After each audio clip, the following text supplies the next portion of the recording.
So 28 ulit mga boss. So sa video natin ngayong araw na ito, dinala ulit sa akin itong yung i-feature ko dito sa channel na GX8. Nagka-issue yung speaker niya. Bubuksan natin ngayon itong GX8 na to, titingnan ko anong laman. Pero hindi siya bubuksan para i-repair.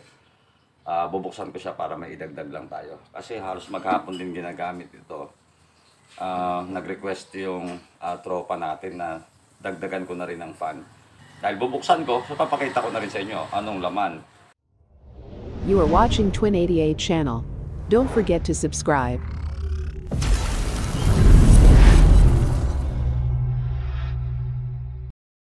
So first time natin bubuksan to, kaya mapasin nyo buo pa yung warranty seal niya. So last tornilyo na to. Sirain na rin natin yung seal. So eto mga boss, tanggalin na natin takip. At wow, medyo madumi na rin. So lilinisan na rin natin to. Linisan ko muna, madami na siyang mga agiw. Marami na mga alikabok. So linisan ko muna bago natin pasadahan kung ano-ano mga laman nito sa loob. So eto, medyo nabawasan ko na ng hindi naman totally nawala yung lahat ng dumi. Pero eto, medyo malinis na. At yung ni-request sa atin, na dagdagan ko siya ng additional fan. Eto, nakakabit ko na rin. So dalawa yung, kanina dito nakakabit yung para doon sa likod natin na fan. Nilipat ko siya doon para inihinang ko na lang. Wala kasi akong connector. So inihinang ko na lang. So ang kanyang supply mga boss is 45045, 70017.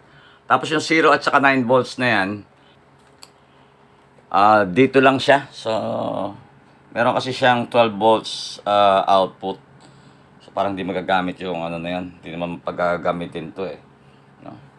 At ang capacitors mga boss is ayan, 10,000 microfarad, 80 volts, dalawang malaki. Bridge niya is 25 amps, 400 max, 400 volts max. Ang transistor na ginamit mga boss, 2 pairs each channel, Toshiba C5200 at saka A1943. So yan, may mark doon na Kevlar board, tapos sticker lang yung nakalagay na GX8. Regarding tone control, ito yung board niya, naka SMD yung kanyang tone control board. So nandyan din yung echo. Wala itong Bluetooth by the way, no? So isa ito sa mga napansin ko sa kanya mga boss. Posible kasi mamaya, teka, buksan natin. Ayan, bukas na siya. Pero mapapansin nyo, yun, tumunog na yung relay niya. Mapapansin nyo, bukas siya pero hindi umiikot yung fan. Pareho yan. Itong kabila hindi rin umiikot. Kasi nag-i-engage lang siya. Yun ang naobserbahan ko sa kanya. Kanina ko nga lang nalaman to eh.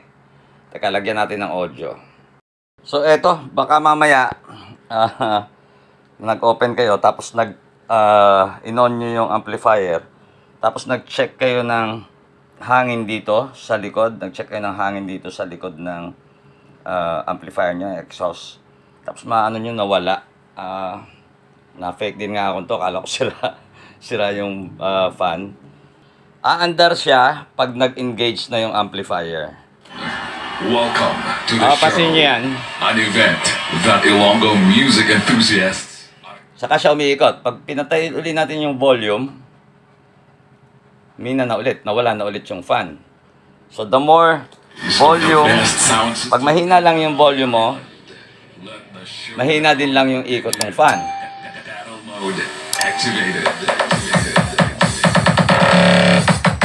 Pareho sila. Ito So variable mga boss yung pag-ikot ng fan. So ngayon ko lang yan nalaman. So hanggang dito na lang muna mga boss. At abangan nyo yung susunod nating video. Medyo nadi-delay ulit yung aking mga pag-upload. No? So stick lang kayo dyan at marami pa tayong susunod. Yeah, yeah.